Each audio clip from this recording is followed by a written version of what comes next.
KTLA's John Finolio live in studio with the latest. John. Well, Sharon, Micah, the timing of this presidential pardon is no accident. Friday's stories are usually those that politicians hope get buried. And tonight, as Hurricane Harvey pummels southeast Texas, President Trump is making a lot of big news that will likely go unnoticed, at least in the short term. He's following through with his ban on transgender people serving in the military. There's also the departure of another White House advisor, and of course, his pardoning of Sheriff Joe Arpaio.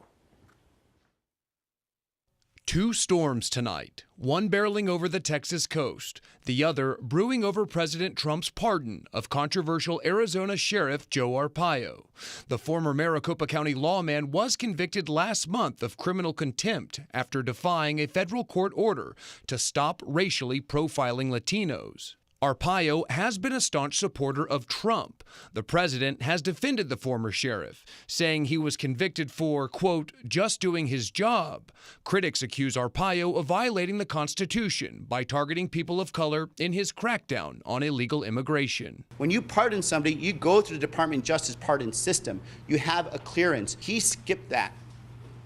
Why does somebody do that? Why would a president do that? The reason a president does it is because he believes he is above the law. Mayor Eric Garcetti issuing a blunt statement. President Trump's pardon of Joe Arpaio is a direct attack on the court's ability to compel powerful people to follow the rule of law and amounts to a shameful endorsement of racial profiling that undermines the rights and security of all Americans. This as another top staffer leaves the West Wing. National Security aide Sebastian Gorka is out, but it's unclear if he was fired or resigned. The far-right website The Federalist was forced to report that Gorka released an angry letter expressing dissatisfaction with the current state of the Trump administration.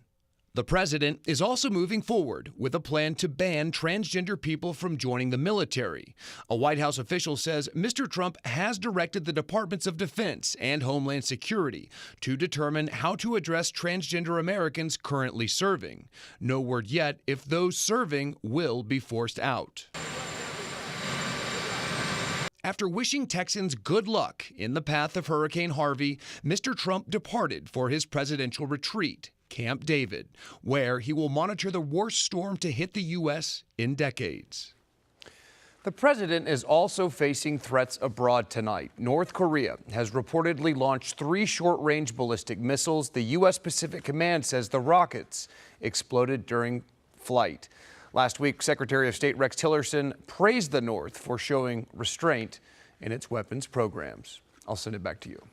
All right, John.